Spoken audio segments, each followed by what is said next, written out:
Boa noite, pessoal. Vamos seguir na nossa prática, no nosso estudo. Obrigado pela presença. A gente vai na sequência no livro Além de Religião, Dalai Lama.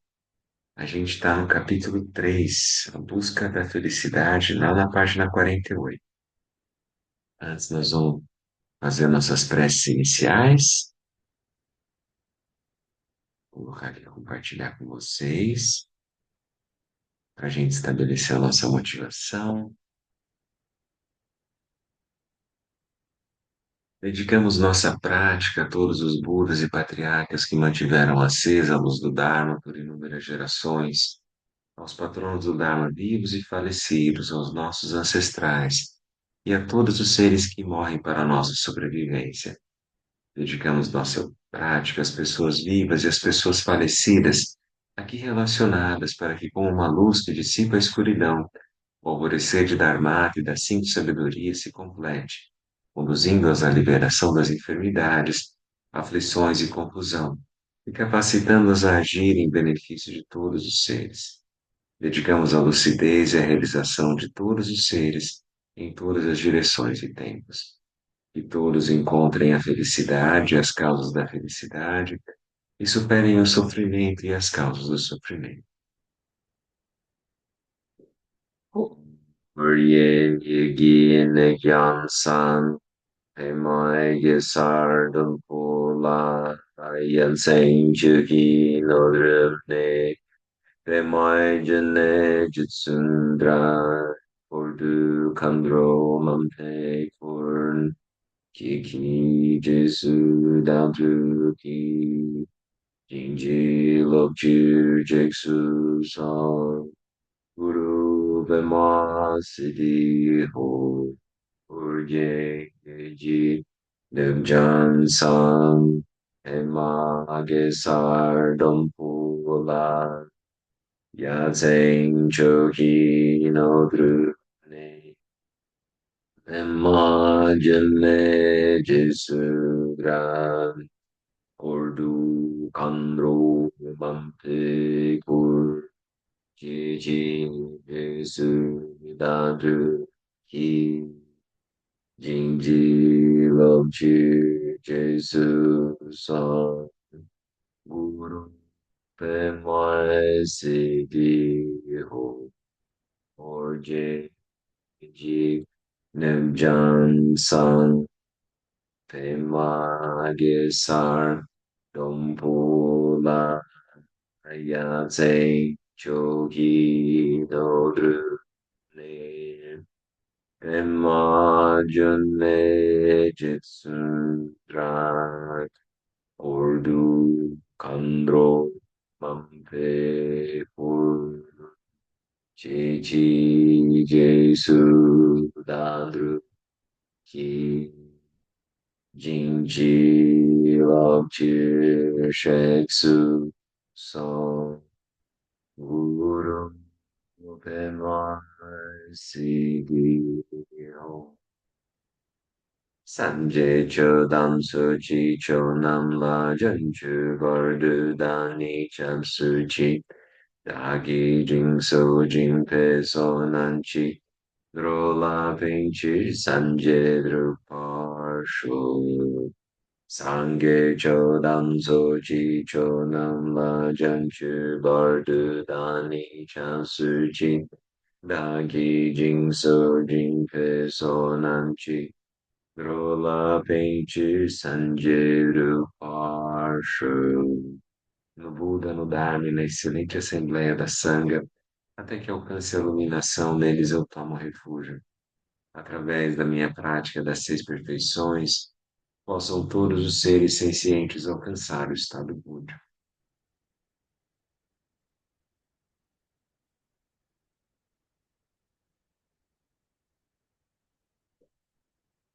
Vamos fazer nosso tempo de meditação.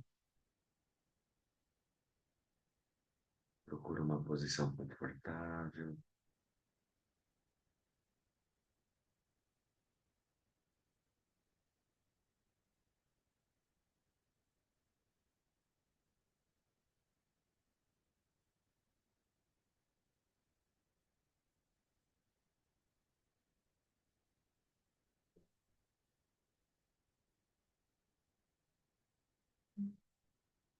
Lembre-se de manter a coluna ereta, os ombros relaxados, a face descontraída.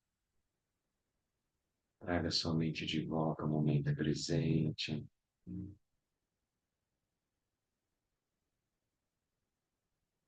O mais importante na prática da meditação é manter a consciência, manter a clareza do que quer que esteja acontecendo. É não se perder, não se distrair, no sentido de perder-se de si mesmo. Esteja presente, atento, alerta, consciente e ao mesmo tempo relaxado, sem nenhuma constrição. Então, é uma soltura com presença.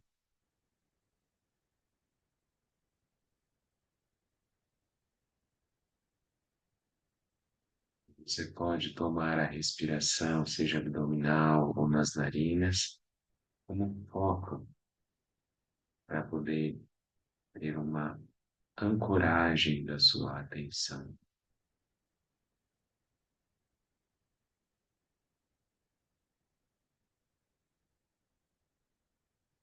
Lembre-se de quando você se distrair, ao mesmo momento que você notou, você retorna.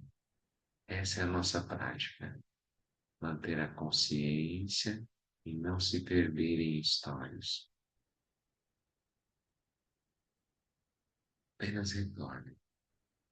Simplesmente mantenha a qualidade da sua presença lúcida, clara, consciente.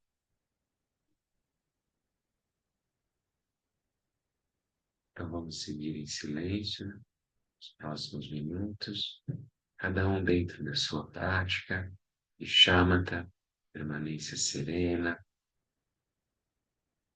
mantendo o relaxamento, a estabilidade e a clareza da mente.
Bem, podemos ir voltando.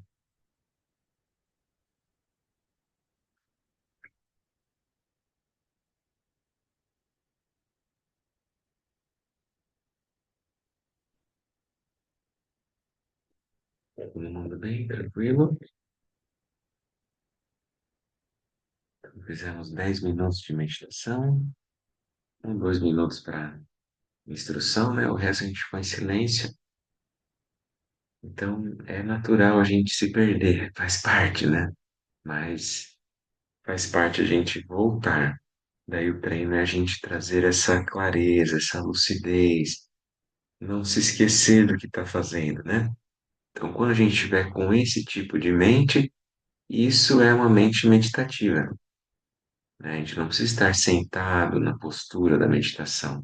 Então, onde a gente estiver, se houver a qualidade da consciência lúcida, isso é um estado mental meditativo, contemplativo, tá bom? Então, a gente vai seguir treinando, né, a meditação, mas ela vai, vamos dizer assim, conforme a gente vai treinando, né, de uma maneira regular, né, ao longo do tempo, paulatinamente, aquilo vai se incorporando no nosso fluxo mental, e aí a gente vai percebendo no nosso dia a dia a mente mais clara, sendo mais fácil da gente aprender a lidar com os processos mentais, né? Tá bem, pessoal? Então vamos lá. Hoje a gente vai ler então o capítulo 3, Busca da Felicidade, na página 48. Uma coisa interessante que ó, o capítulo anterior, né, que a gente estava lendo, na semana passada, era na nossa natureza humana comum. E aí, essa semana eu usei essa frase, né, o título do capítulo, como se fosse um koan, assim. Então, sempre que eu estava nos ambientes, ou ia surgir alguma versão, algum apego, qualquer coisa assim que você percebe que vai aparecer, daí eu lembrava do nossa natureza humana comum, nossa natureza humana compartilhada. Daí a gente consegue pelo menos ter um pouquinho de empatia com as outras pessoas, né? Então é a força do ensinamento, né? O mundo do Dalai Lama ali presente, né? Que a gente olhou junto, leu e procurou tentar contemplar aquilo, né? Então, sempre que a gente for fazer uma leitura, tenta pegar aquela semana e ver aquele ensinamento na sua vida, né? No seu dia a dia, porque ele pode ser útil, assim, para você aplicar mesmo diretamente na sua experiência, né? Muito bem. Ah, e antes que eu me esqueça também uma coisa bonita, que tem aquela caminhada dos monges, que eles fizeram 3.700 quilômetros lá nos Estados Unidos, né? Em 3 meses. E a caminhada para a paz. Era uma coisa assim, que eles tinham esse voto interno e eles resolveram fazer essa caminhada, passaram por lugares com neve, né? De lugares bem ermos, assim, de uma dificuldade, né? Mas eles mantiveram aquela estabilidade, a mensagem, eles eram como se fossem assim, mensageiros mesmo de uma cultura de paz. E aí as pessoas foram conhecendo, passaram por vários estados, né? Do Texas até Washington, chegaram hoje, né? Então tá bem interessante, assim, daí aquilo tomou um corpo, assim, milhares, milhões de pessoas foram seguir, entender o que estava acontecendo e iam lá oferecer uma flor, oferecer um sanduíche e se comoviam, sabe? Só de fazer né, uma reverência, assim. Então, a gente pode se tornar a própria expressão da cultura de paz. É isso que é a coisa. Não precisa ser vamos dizer assim, desse porte, né? Não precisa ter esse alcance, né? Mas é uma coisa que a gente faça no nosso dia a dia, que a gente conseguir para domar nossas emoções perturbadoras, especialmente, né, a aversão, mau humor, né, aquela má vontade com as coisas que às vezes a gente surge em nós. Então, se a gente conseguir lembrar, vocês vejam, às vezes eles, claro, eles faziam a fala, em muitos lugares convidavam eles para fazerem falas, né? Mas não é a fala em si, é a energia da atenção plena, é a bondade, é o dia a dia, é a prática deles. Eles resolveram se doar para aquilo.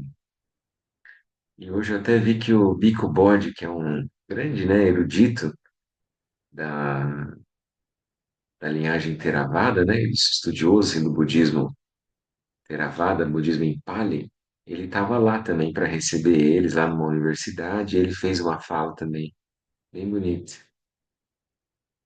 Depois eu posso compartilhar no grupo, eu vou colocar lá os links, né, quem quiser ver, tá bom? O site mesmo não estava permitindo, né, Gabriel, entrar, porque dizia que tinha uma limitação de 1.000 inscritos, devia ter muita gente tentando entrar. Era demais, era uma coisa absurda, assim. Eles estão fazendo uma prática, inclusive agora, É, reunindo várias pessoas eu tentei entrar lá, mas não. online, e aí tem também, acho que no YouTube que dá para assistir. Tem lá Uhum. alguns links lá, eu mandei acho que nos facilitadores, mas daí eu encaminho aqui também quem quiser acompanhar também. Mas a gente fica conectado, né? A gente lembrou, a gente evocou a memória e o exemplo deles, né? É muito bom. E aí também a questão interreligiosa. Então eram pessoas de muitas tradições espirituais, pessoas de etnias diferentes, culturas diferentes. Então era muito bonito de ver isso, essa unidade, né? Essa irmandade, assim. Muito bem, então vamos lá.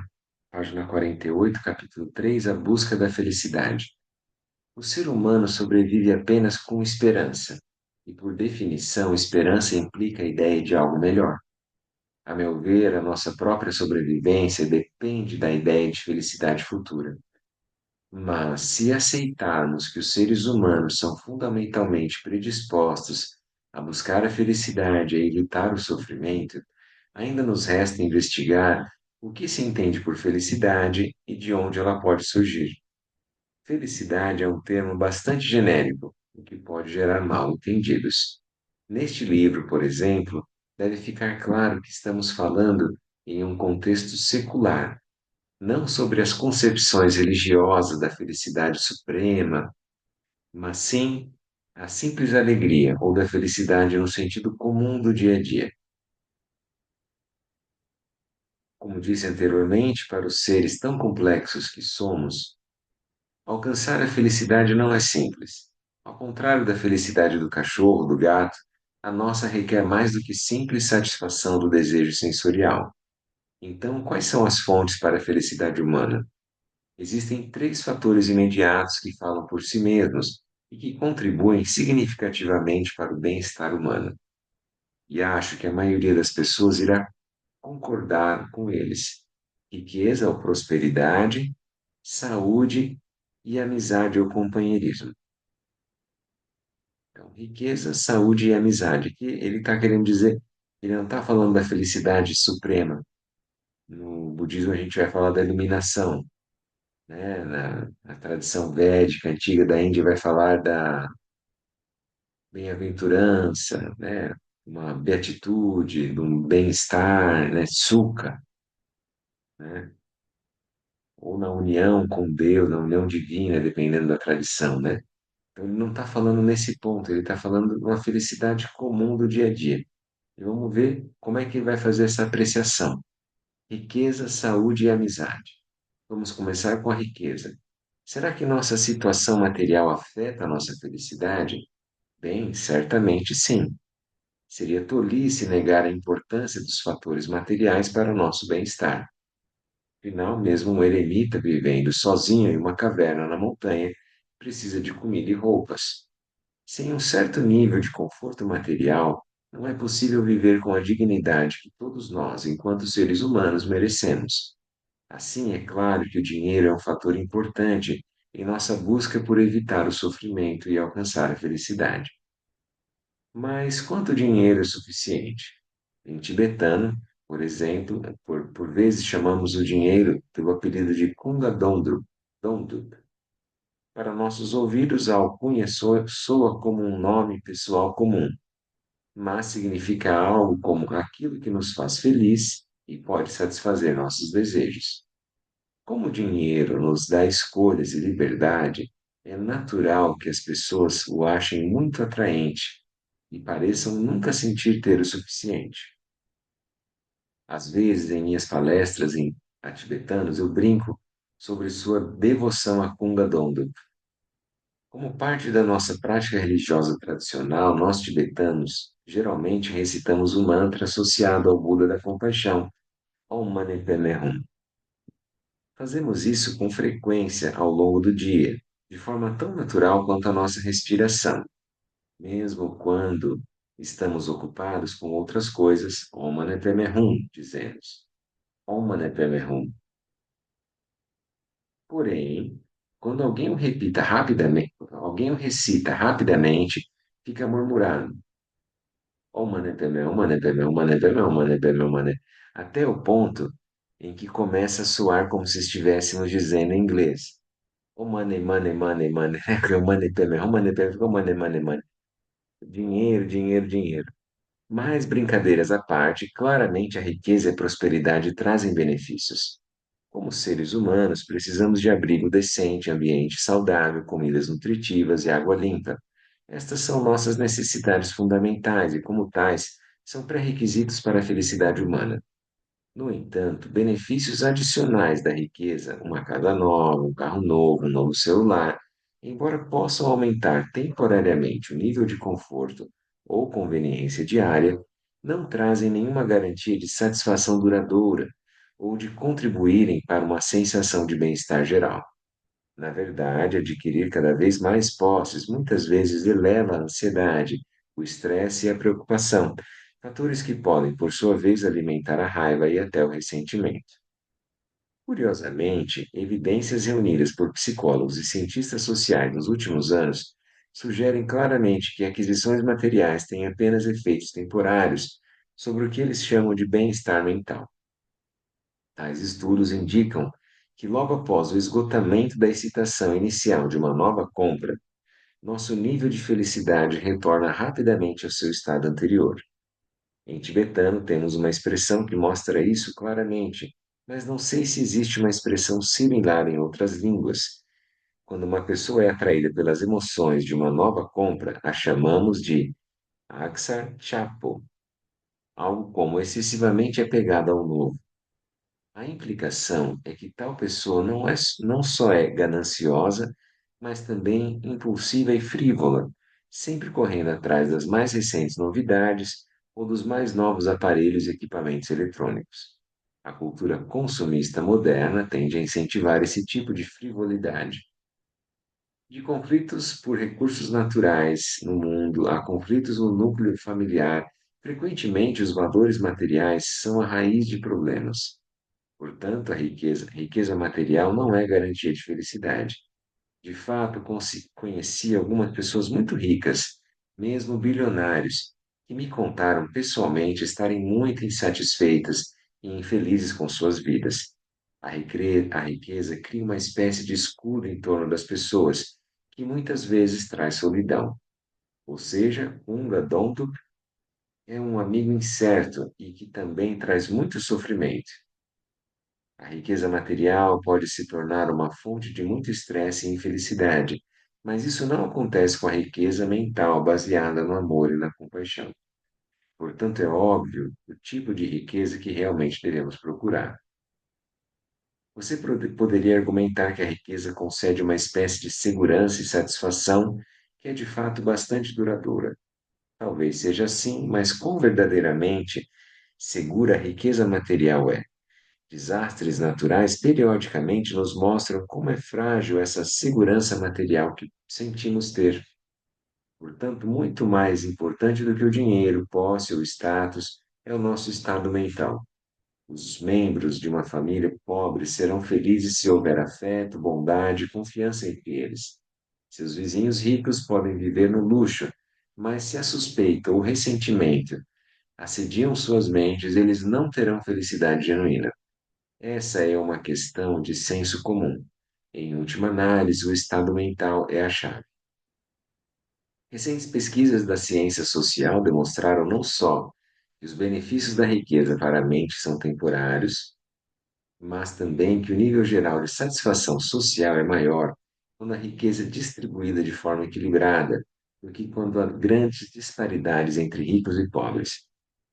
Isto, mais uma vez, sugere que o bem-estar não pode ser medido objetivamente em termos materiais, mas depende de uma série de fatores contextuais que afetam a atitude mental que se tem em relação à riqueza.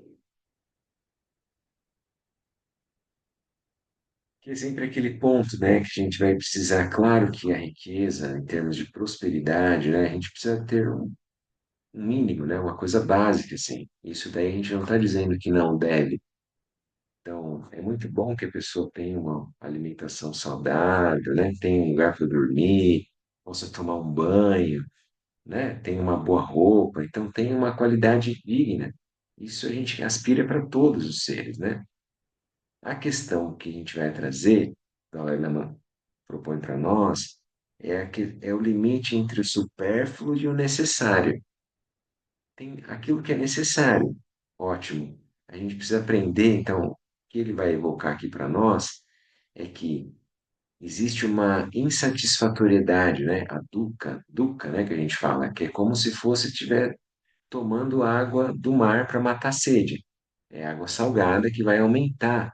Então, o que que acontece com o bombardeamento do consumismo, do materialismo, a visão convencional da nossa sociedade? Você é sempre insuficiente, você sempre tem menos do que deveria. Você nunca está pleno, está em paz, e, sabe? Você sempre quer alguma coisa nova. Não tem fim isso, né? Daí a pessoa tem que entrar numa nova moda, e aquela moda dura um tempo. Daí ele gasta naquilo, depois aquilo gira de novo, abandona aquilo que ele estava. Então, se você acompanha 10, 20, 30 anos, como a sociedade foi mudando, pense em termos de o que for, da sua roupa, né? O que que você deve fazer, como é que você deve aparentar. Então, isso tudo a gente tem que olhar para ver se vai trazer mais felicidade genuína ou se é um prazer fugaz ali, muito rápido, e aquilo apaga. O quanto de esforço, o quanto a pessoa se dedicou. Pensem, eu fico pensando, então isso a gente tem que cuidar, né? Tem mesmo pesquisa em neurociência das pessoas que ganham na loteria, em vários países. Elas têm um pico de felicidade, de alegria, e depois elas caem, muitas para o mesmo padrão que estava antes, e talvez, não lembro se é a maioria, mas é uma boa parte, fica pior do que antes. Olha que loucura que é, em termos de qualidade de vida, em termos de estresse, manejo do estresse, né? Então, é aquilo, né, gente? Todo mundo sabe de pessoas muito ricas que estão muito mal, né, que podem suicidar e assim por diante. Então a gente não vai demonizar a riqueza, não é esse o caso, mas a gente vai colocar ela em perspectiva. Esse que é o ponto. É importante a gente ter um conforto, mas você deve observar se você não está apegado, né? Igual ele fala que se você não está devoto do Kunga Dondo, né? Essa visão, né, de consumir, de se torna muito obsoleto, muito rápido. Eu preciso de coisas novas, né? Eu preciso de, sabe assim, a pessoa ela precisa viajar muito. Ela tem uma ideia assim. Se eu não conhecer o mundo inteiro, eu sou insuficiente. 50, 60, 70 países. Aí pode ser que tudo bem. Sabe assim? Vocês já viram isso? Não tem fim. Aí eu tenho que comer toda a comida, todo tipo. Então, tipo, fetiches, a pessoa lá vai gerando muitas coisas. Então, Ela tem que ter várias experiências. É isso que a pessoa está, eles falam entrega, né? Está entregando o quê? Uma experiência. O que que é essa experiência? É um tipo de mente que a gente não precisa necessariamente de suportes externos. É isso que o Dalai Lama vai dizer para nós. O estado de mente de felicidade e de paz, ele é preponderante. Então, a primazia da mente, a gente precisa se lembrar. Senão a gente entra nessa esteira rolante do hedonismo, de ter prazer rápido. E a gente gasta a nossa vida nisso, fica lá 8, 10, 12 horas só dedicado a isso. Vocês entendem isso, gente? Faz sentido isso que nós estamos falando? Então, a gente já viu muitas pessoas, e daí, qual que é o outro ponto também, né? E a gente é meio que cobrado.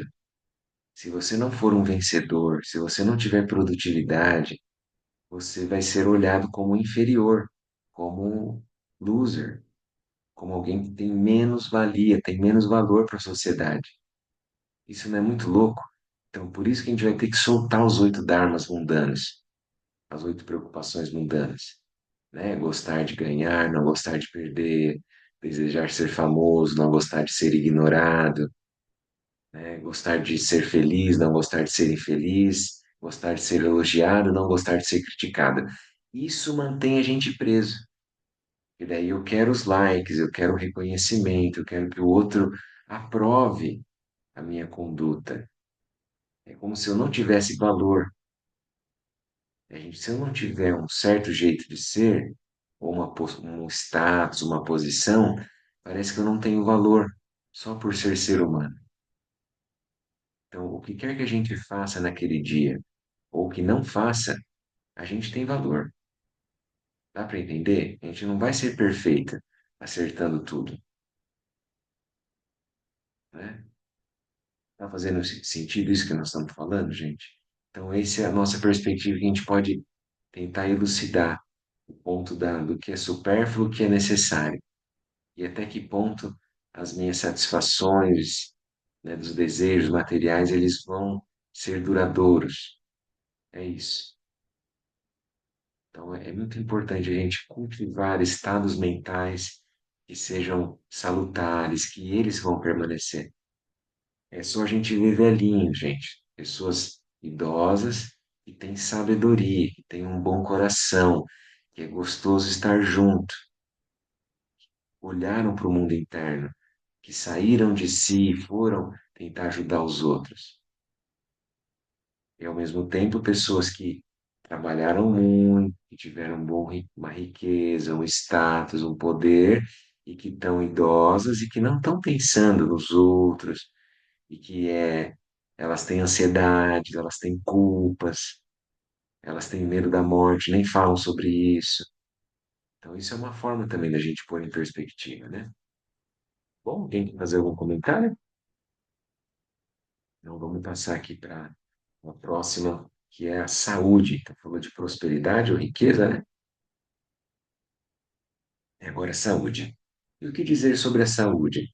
Ela é uma fonte de bem-estar? Certamente.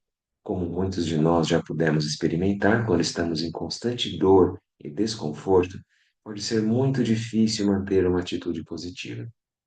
Então, cuidar da nossa saúde física é fundamental. Devemos comer bem, dormir bem, praticar exercícios. Se ficarmos doentes, devemos consultar um médico apropriado e qualificado e seguir o tratamento prescrito. Isso é óbvio. Se, no entanto, considerarmos a saúde uma questão exclusivamente física e nos preocuparmos apenas com o estado do nosso corpo, negligenciando os fatores mentais e emocionais, estaremos equivocados, pois não há uma ligação direta entre desfrutar uma boa saúde física e ser feliz. Afinal de contas, não pode alguém com um corpo forte e saudável ser infeliz? Na verdade, isso é bastante comum. Do mesmo modo, não pode alguém pobre e até mesmo em más condições de saúde ser feliz? Eu tenho certeza que sim. A fragilidade física, no caso de pessoas muito idosas, provoca necessariamente infelicidade? Certamente que não. Assim, embora a saúde física contribua para a felicidade humana, ela não é sua única fonte.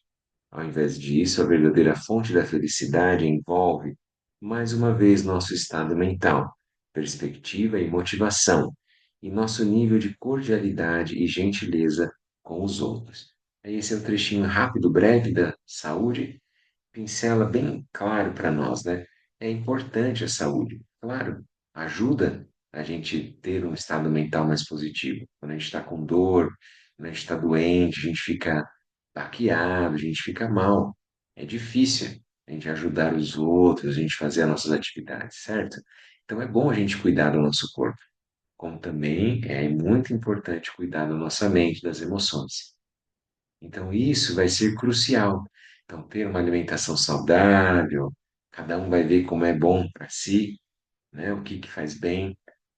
Eu só sugiro que não entre em modismo de sobrecarga de suplementos né? E aí vai, a pessoa que fica, como é que eu vou dizer assim, intoxicada, achando que a alimentação é nutriente.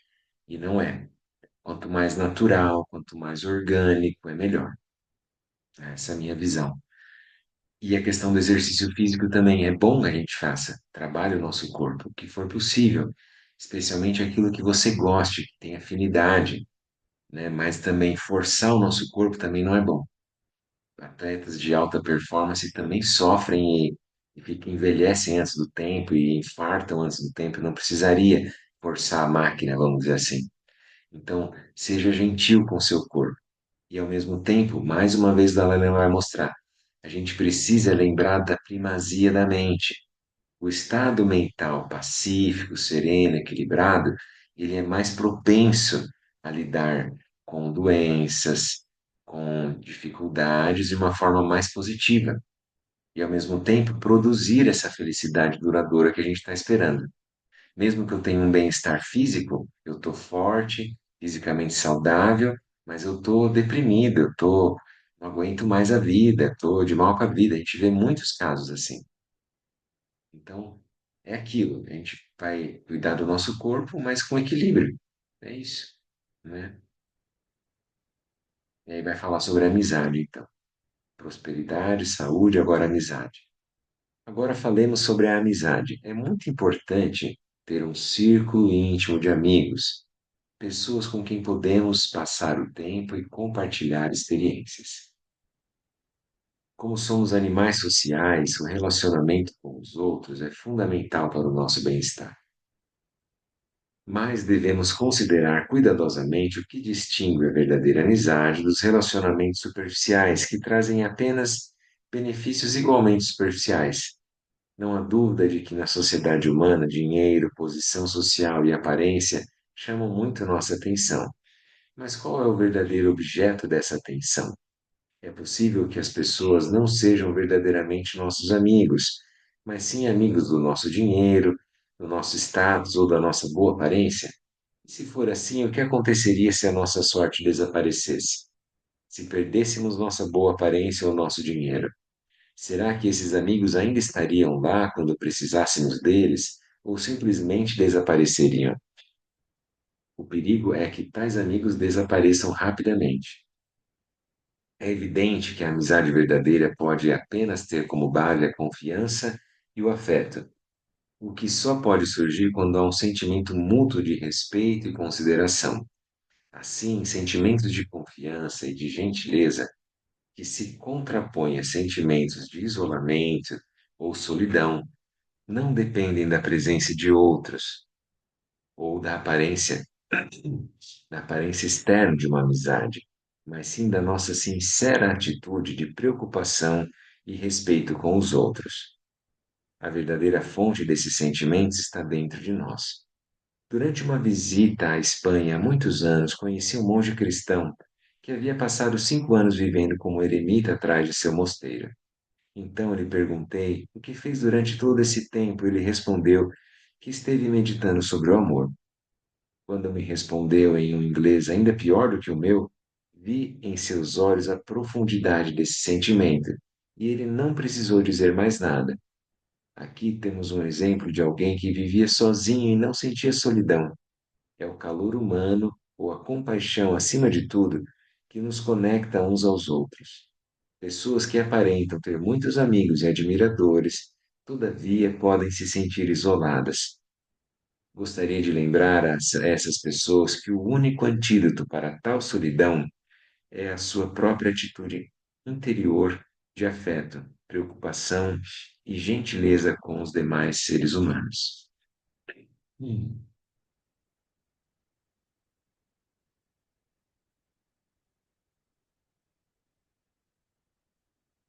E também, né, a minha experiência assim de médico de família, né?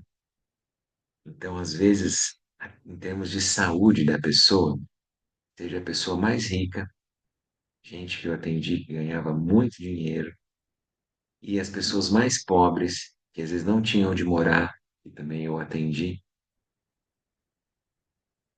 Se essa pessoa tem uma boa rede de apoio, isso é assim é a maior garantia de uma saúde, de um equilíbrio, de um bem-estar, sabe?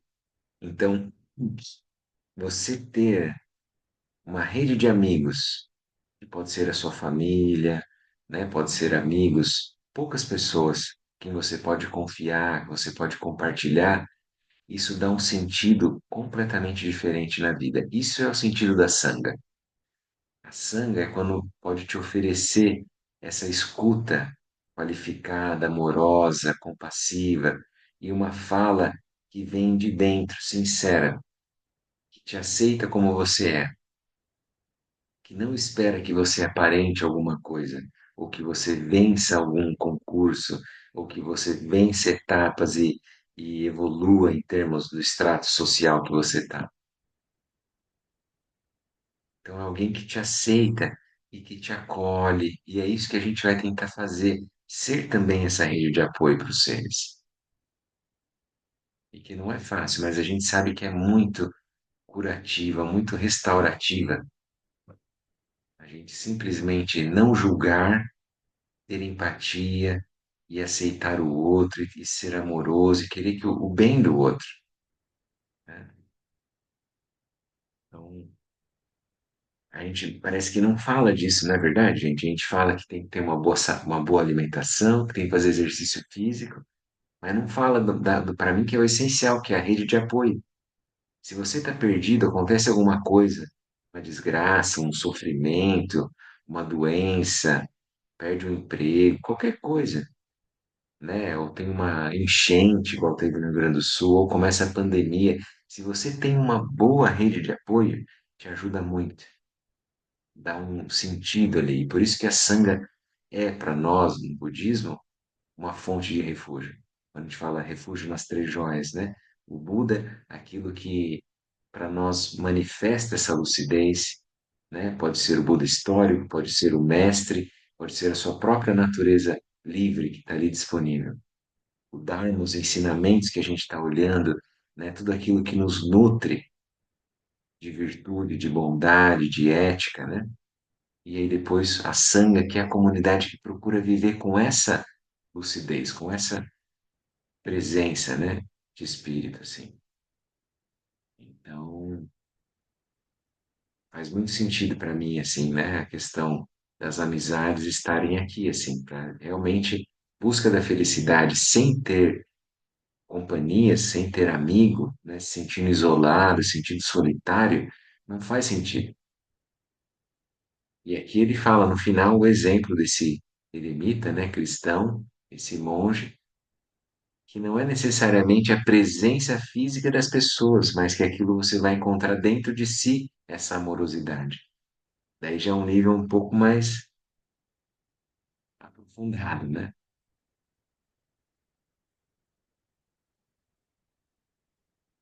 Muito bem, então é aquilo que nos conecta, né? Aquilo que nos gera conexão com os seres. Por isso que aquele capítulo anterior ele faz sentido também aqui agora, que é a nossa humanidade compartilhada, a gente se conecta aos seres. A gente não tenta não julgar, tenta soltar isso. Pensar, o outro está em sofrimento, o outro quer ser feliz, igual eu.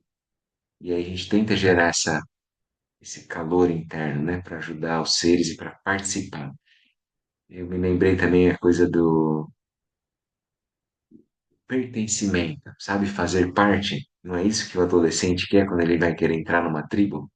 Não é o que a gente quer quando a gente vai, entra num trabalho, a gente não quer ter amigos, pertencer, fazer parte, entra na sanga, entra em algum lugar, né?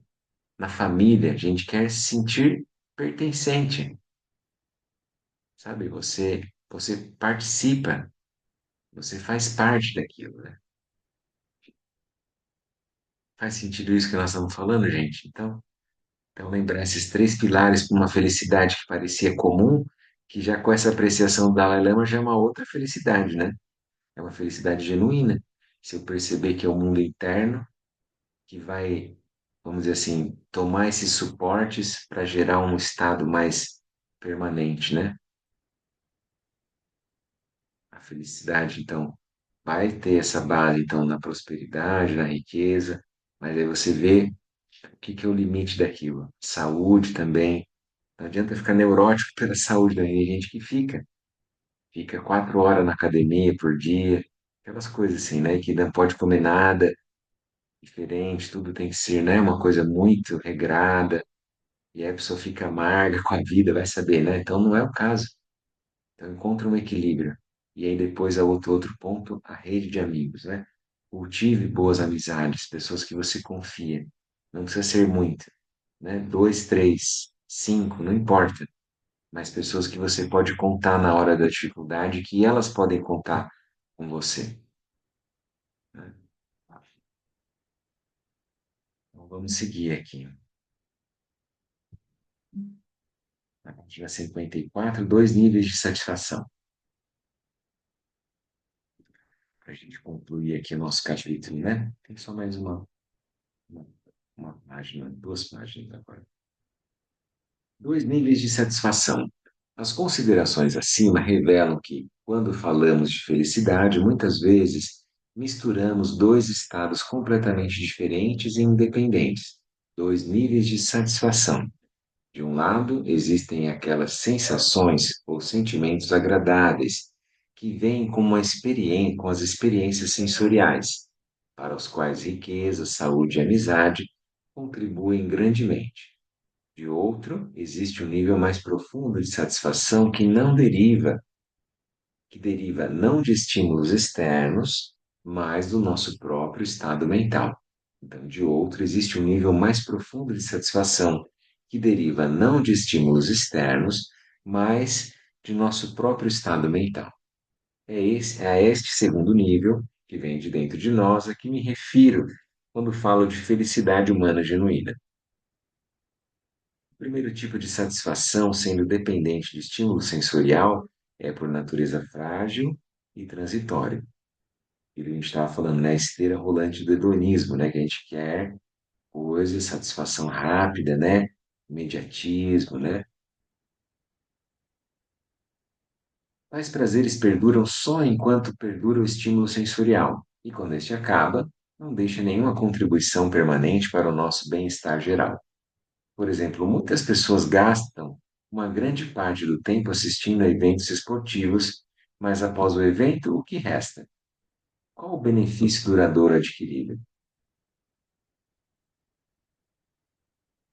Aqui eu me lembro também, em criança, né, eu já teve contato, assim, né? Pode ser filho, pode ser sobrinho, alguém que você já conviveu. Você vê o que é a esteira rolante do hedonismo quando você vai num shopping com uma criança pequena. E se ela está perdida naquele universo. Ou quando você vai levar ela para brincar num play, que é assim, que é tipo um monte de coisa digital, que aperta, que pula e que faz. Aí ela tem um monte de coisa e aquilo é insatisfatório. Aí vai embora, vai pro outro.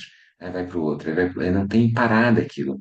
A gente incentiva a mente do macaco, desse tipo, né, com a criança. Por isso a gente sempre que se puder, vá para a natureza. Ela tem os seus ritmos, brinque ali, faz parte, né? A criança estar em contato com a natureza, né? Até adolescente também, mas que ela lide com o tédio. Isso é muito bom, porque vai precisar surgir criatividade. dali de dentro. Agora, se eu fico bombardeando cheio de estímulos, aí a criança fica uma coisa apática, né? Ou criança, ou adulto, né? Todos nós também. Vê, às vezes a pessoa fica cansada de ir no shopping. Era para ser bom, fazer bem. Ela fica lá 2, 3, 4 horas e ela sai pior. Não era para ser uma coisa boa? E por que que as pessoas vão tanto assim? Então, a gente tem que parar para pensar o que nós estamos fazendo também. É isso, veja alguma coisa que você tenha uma satisfação mais duradoura, que você saia restaurado e não exaurido.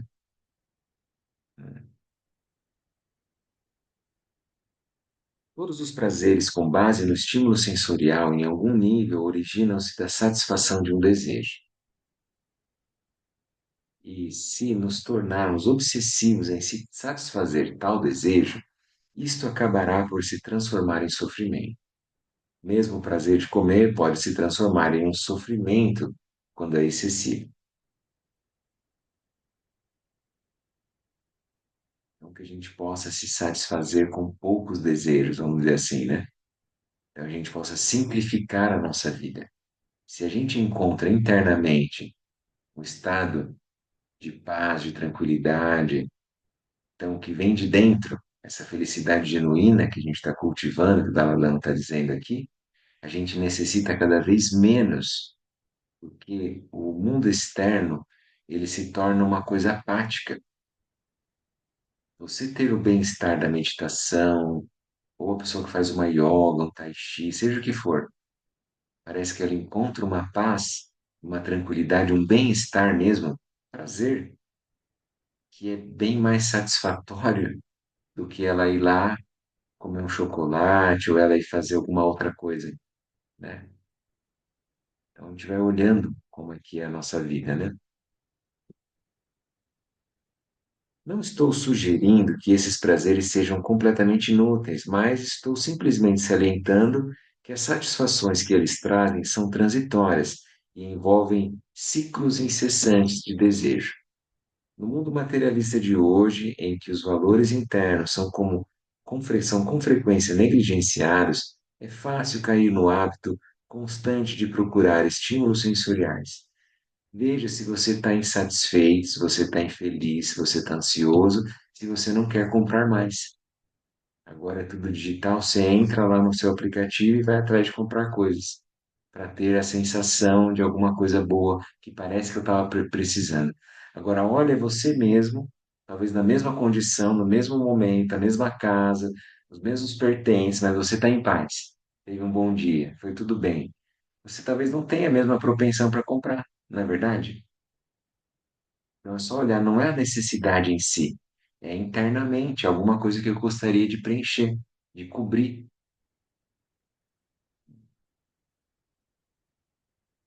No mundo materialista de hoje, em que os valores internos são com frequência negligenciados, é fácil cair no hábito constante de procurar estímulos sensoriais. Muitas vezes noto que se as pessoas não estão ouvindo música, assistindo televisão, falando ao telefone, no caso agora é scrolling, né? Rolando a tela e assim por diante, sentem-se entediadas ou inquietas e não sabem o que fazer. Isso indica que a sua sensação de bem-estar é fortemente dependente do nível de satisfação sensorial. Vai você num café, numa praça, qualquer lugar, num restaurante, e fique sem mexer no celular por meia hora e não encontre ninguém. Você vai ser o esquisito, o estranho. Todo mundo vai te olhar com uma cara bem estranha, que vai estar, ou se bem que as pessoas nem vão ver mais, né? Hoje em dia você fica neutro ali, indiferente, é como se você estivesse invisível. E todo mundo vai estar forçando a sua cervical para mexer ali no celular e ficar perdido. Mesmo que tenha 2, 3 pessoas na mesa, elas não vão, né, compartilhar, desfrutar, elas vão estar no outro universo. Então, a busca de estímulos sensoriais, né? A pessoa que precisa para almoçar, ela tem que ter a TV ligada. Vocês já viram isso, né? Muito maluco isso. Isso indica que a sua sensação de bem-estar é fortemente dependente do nível de satisfação sensorial. Isso aqui quer dizer a nossa dependência, né? Em vez de a gente ter autonomia, a gente está dependente daquilo. E aí é claro que dependendo dos fatores externos, o nosso humor, nosso bem-estar, a nossa felicidade vai flutuar. Se aquilo está disponível, beleza, estou bem. Se aquilo não está disponível, eu estou mal, né? Olha como a gente está frágil, né? Vulnerável. Mas o que dizer do nível interior de satisfação? De onde ele vem? E como pode ser alcançado? Bem, antes de tudo, a felicidade genuína requer certa serenidade mental. Se esta estiver presente, as dificuldades não nos afetarão tanto. Com a força e a estabilidade da mente derivadas da paz interior, podemos resistir a todos os tipos de adversidades.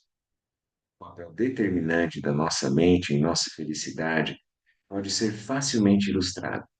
Imagine duas pessoas diagnosticadas com a mesma doença terminal, por exemplo, um tipo de câncer incurável.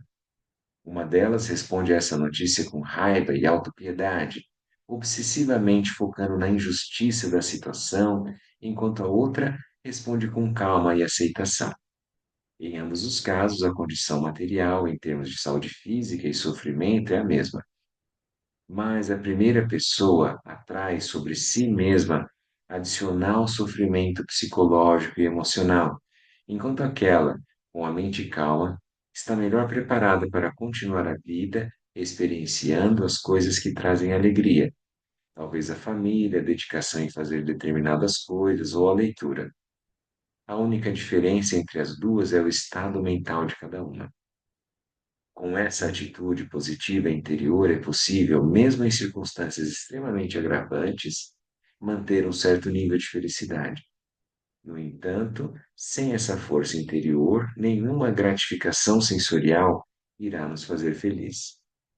Um estado de mente pacífico é o primeiro passo para a nossa defesa contra as dificuldades e os sofrimentos, mas existem outros fatores cruciais que contribuem imensamente para o nosso nível de felicidade e alegria genuína.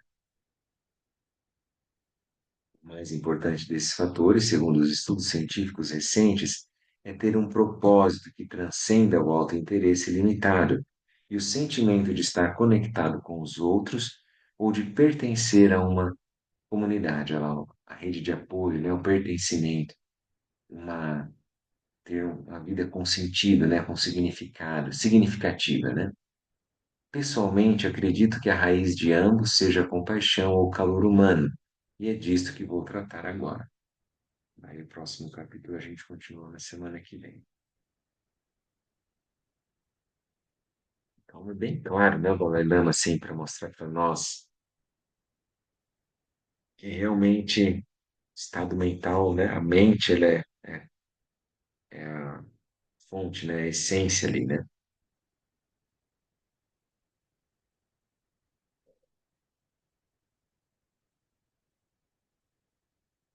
Muito bem. Eu me lembrei aquelas histórias, né, dos mestres tibetanos que ficaram presos lá na China quando teve a invasão, né, em 59, não conseguiram escapar.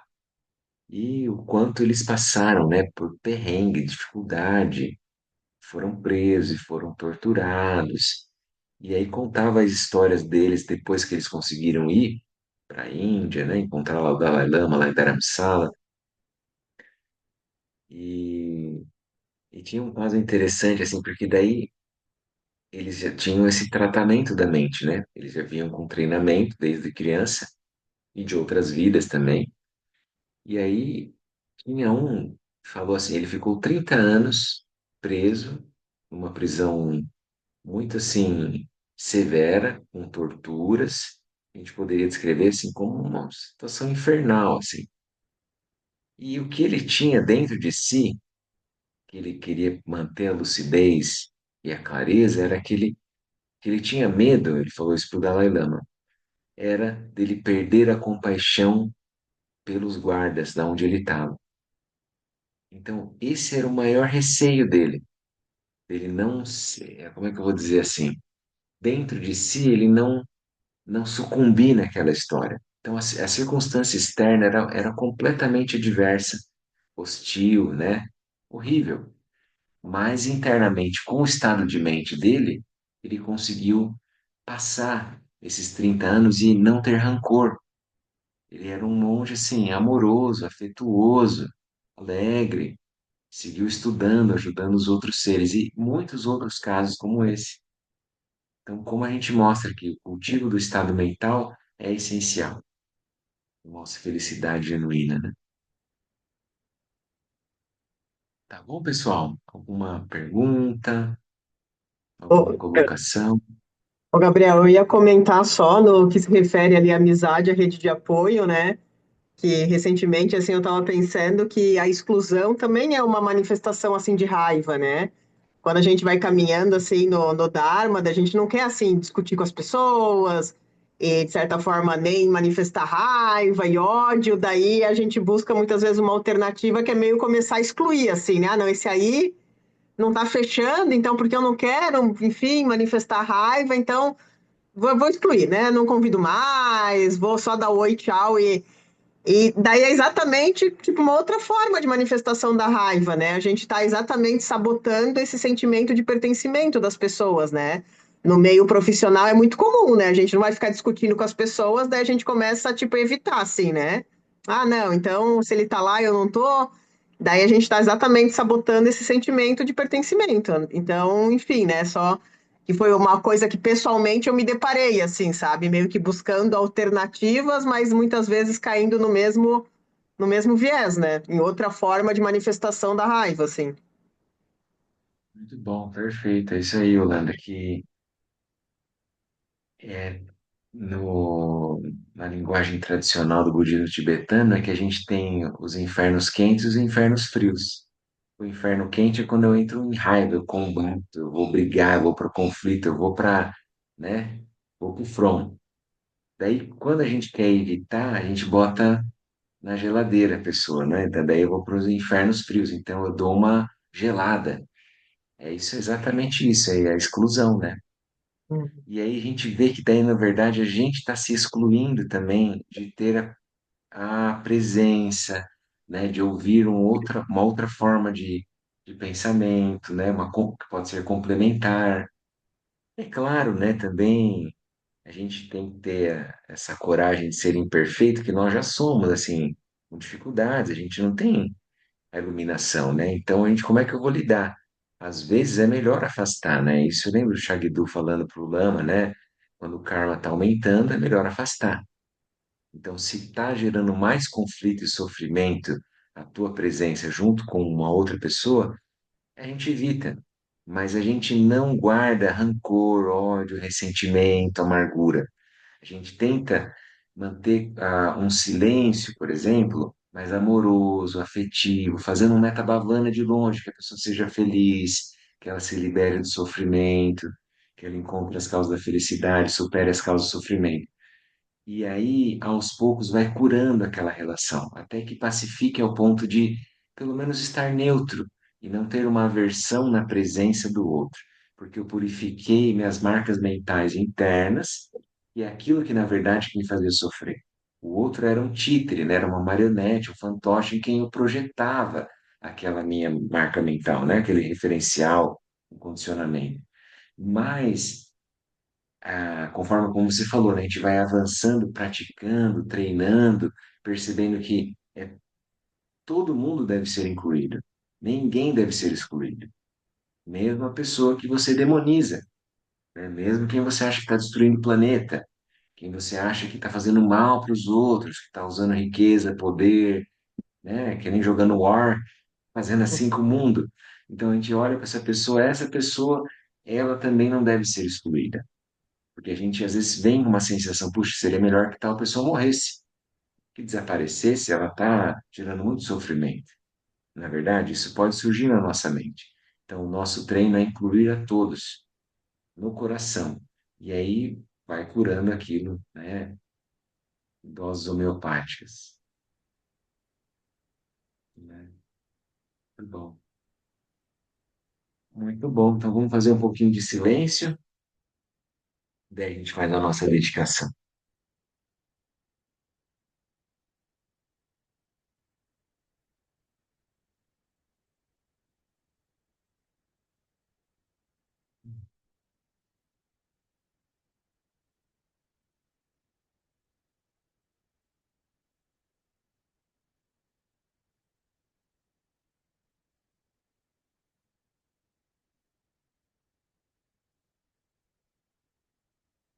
Mais uma vez nós vamos equilibrar nosso corpo, fala e mente, desfrutar do bem-estar, da paz que nós tenhamos gerado no nosso encontro, na nossa prática.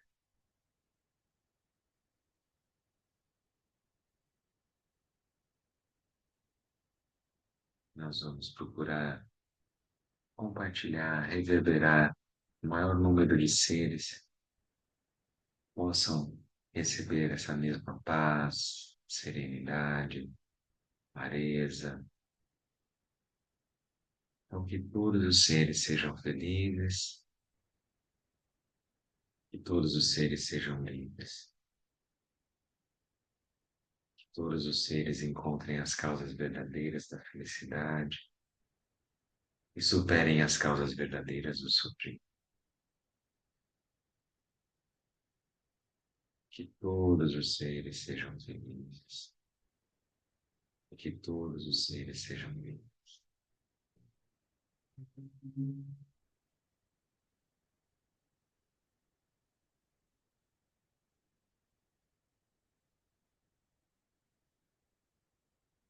Muito bem, vamos fazer a nossa meditação. Que os méritos desse encontro se expandam e toquem a todos. Que o Mestre Universal da Paz e da Compaixão, Sua Santidade o Dalai Lama, juntamente com todos os mestres de todas as tradições que veiculam essa mensagem, tenham longa vida. Que todos estejam a salvo de gerar pensamentos negativos, obstáculo mais destrutivo. Que estes pensamentos nunca surjam em nossa mente. Que todos os seres também estejam livres de pensamentos negativos. Neste exato momento, possam nem mesmo os nomes doença, fome, guerra e sofrimento ser ouvidos pelas pessoas e nações da Terra, mas possam sim sua conduta moral, mérito, riqueza e prosperidade crescer, e possam a suprema bem-aventurança e bem-estar sempre surgir para elas. Jumanne Jingbo Tenpa Yuring Nepa Dan Tenpa Zingpe Chebo Nan Kuzan Jobsan Danger Chi Dusun Sanje Guru Rinpoche Lodrugunda De Wachen Boja Barche Kansal Do Drakot Sao Sola Deb So Jingji Lam Tu So Chi Nan Sangwe Barche Ji Wodan Sanpa Lunji Drupar Jingji Lo Om Benzra Guru Pimon Sidi King Lok Chosun Ring Lui Che Zan Ling Sa Sun Cha Parta Ro Yu Chosun Nan Wadan Midrau Du Sun Gele Show. Muito obrigado, pessoal. Para mim é sempre uma alegria, um alento, uma inspiração ler o texto junto, meditar, né? Olhar nossas vidas. A gente sai sempre muito revigorado, coração aquecido, né? Muito bom. Obrigado. Boa noite, Obrigada, obrigada. Gabriel. Tchau, tchau. Boa semana, pessoal. Valeu. Tchau, boa noite. Tchau.